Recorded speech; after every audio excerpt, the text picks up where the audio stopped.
Hi there! Welcome to Rome with Humi.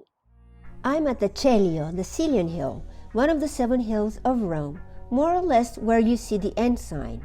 Just 6-minute walk towards south from the Colosseum. So the Colosseum is at the end of this street, Via Claudia. Now you're saying, I don't see anything here. Well, you know what you're missing?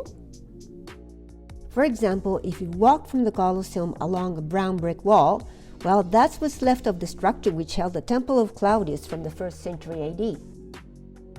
The huge building behind me is the military hospital.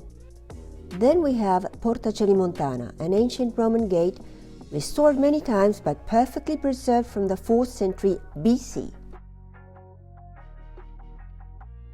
Now in this building, Saint John de Matha, the French father known as one of the 3 founders of the Trinitarian Order, lived and died. This is where their headquarters was. The order was founded to collect ransom to free Christians held captive by Muslim pirates, active in the Mediterranean Sea for centuries. This was the hospital where the ex-slaves were taken care of after a long journey from Africa. See the mosaic?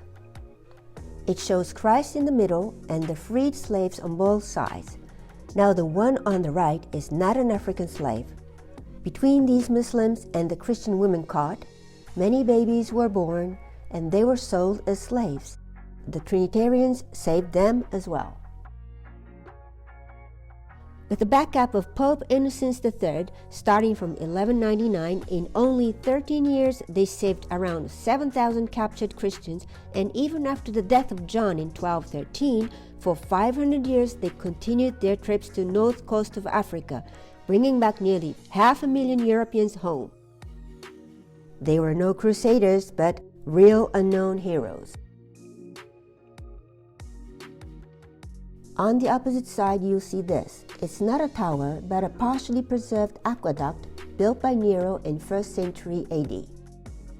Further, we have Santa Maria in Domenica, or Navicella. Navicella is the little boat, an ancient piece found right here.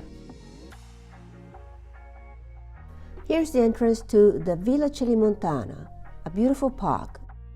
The park stands on the ruins. Today, local Romans come here to relax. The villa hosts the Geographic Society of Italy. And check this plate, donated by an American colonel honoring Colombo, Caboto, and Vespucci, who discovered the Americas. Scattered around the park, you'll see ancient marble pieces here and there. Just to remind you that you are in Rome. And you know, they can come handy sometimes. Among them, an ancient Egyptian obelisk as well. Right in the city center, but so peaceful and quiet. Great place for a break. A corner of the park is dedicated to Paul Harris, the founder of Rotary International. Thanks to him, I spent a great year in Melbourne as an exchange student. So, have you refreshed enough? All right. Now you can get back to the busy streets to explore more of Rome.